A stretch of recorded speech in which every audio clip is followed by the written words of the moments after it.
Why should the world care?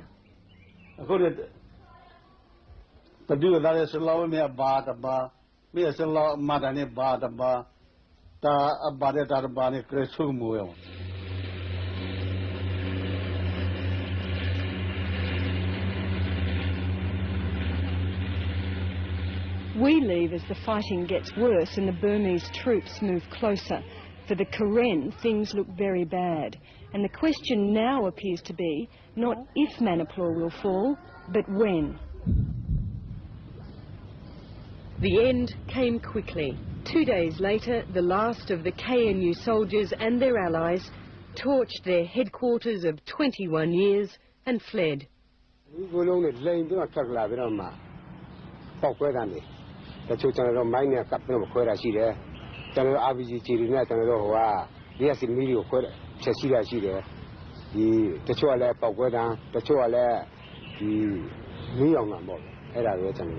This happened so fast. It happened extremely, much quicker than anyone expected, including the generals. Graham Tardif is an Australian aid and development worker who was based in Manerplaw. He'd shown us around part of the KNU's old territory. They thought right until the day that Manerplaw fell, they thought they might still be able to hold Manerplaw. And at this stage, all of the troops had pulled back to Manerplaw and were trying just to hold Manerplaw. And the Slog troops were advancing along the river, shelling into Manerplaw, then advancing, shelling, then advancing. And when it became obvious that Manerplaw couldn't be held, they torched it, and then there was just a scatter. So there wouldn't be a lot left of what we filmed in Manerplaw? There's nothing left of what we filmed in Manerplaw. It's burned, it's ashes.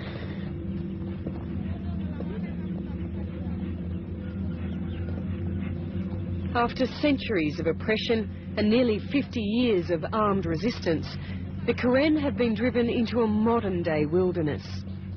Many KNU soldiers are dead or wounded.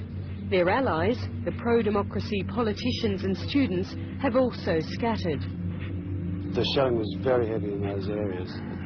It was blanket bombing in those areas. And what chance would you have if you were seriously injured in that area that's now SLORC-controlled? In those areas, you'd have no chance if you were injured and left, because the SLORC troops moved in large numbers across the field in those areas. These are the only pictures of the Manerplaw area after its fall. The soldier and the porter belonged to Burma's army.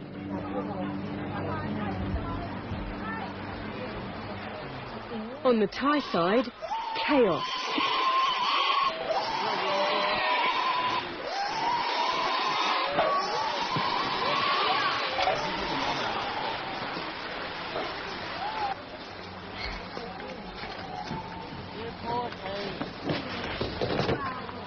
Reports vary, but as many as 30,000 Karen have come across. They can only camp in the jungle. They shelled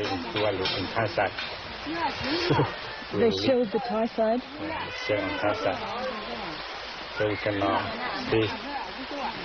Have you much food? For just a few days.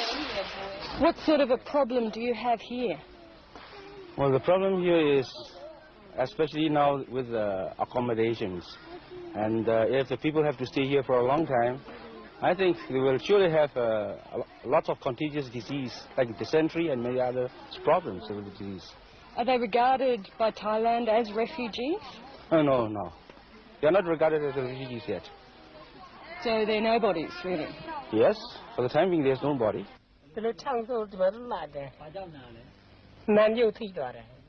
People fleeing slavery are here too.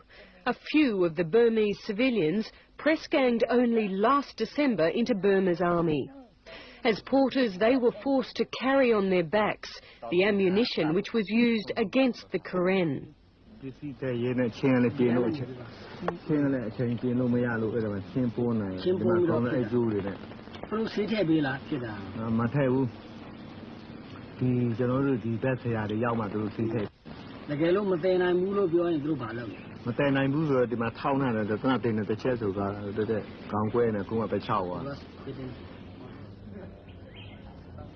When Manerplaw fell, they escaped across the river.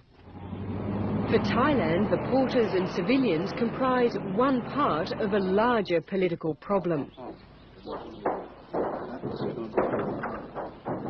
For many years, Bangkok has tolerated some KNU presence on its side of the border.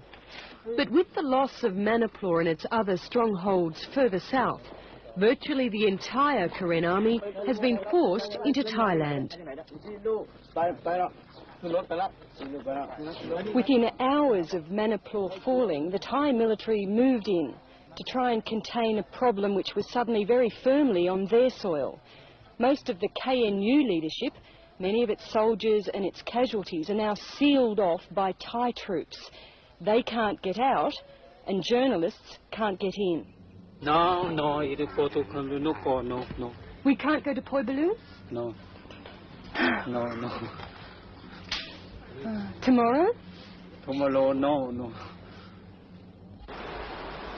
General Bomir's son Rocky and his assistant David Takapau were able to walk out through the jungle to speak to us. This is not the end of the KNU. This is a loss of headquarters that has been more or less permanent. But the basis is always temporary. So we can move to another place and set up a new one. Of course, this is a setback. We have to admit that. I think right now the Thai government doesn't want to damage their relationship with the SLOC, and they have to do it very carefully, and they have to do it in a smart way. We can say that. Is this a difficult situation for Thailand? Yes, it's difficult because they have to worry about the security. They have to worry about their relation with the Burmese government and so on and so forth, yes.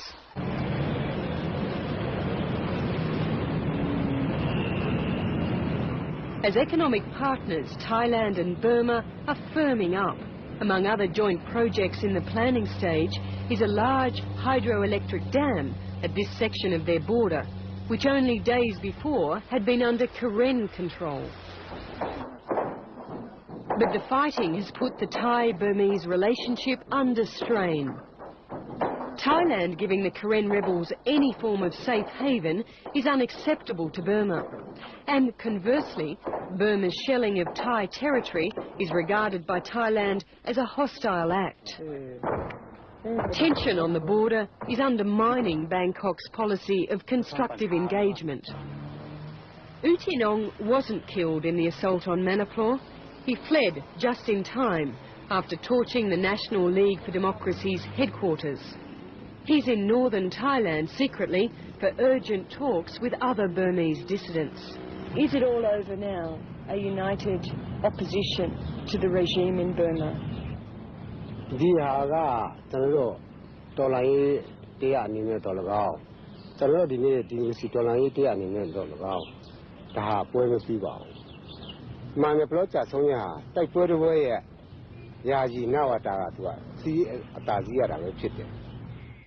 For the first time, he's critical of the Karen National Union.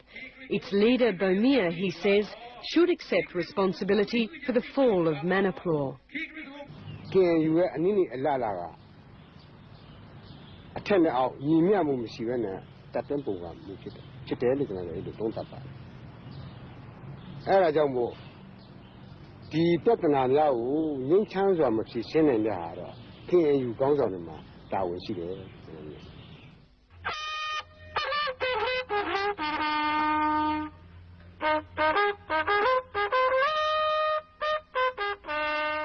The rebellion within the KNU was the key to Manerplaw's sudden fall. But in the end, nothing would have stopped the advance of Burma's army. The regime's brutal military solution to an essentially political problem won't bring peace.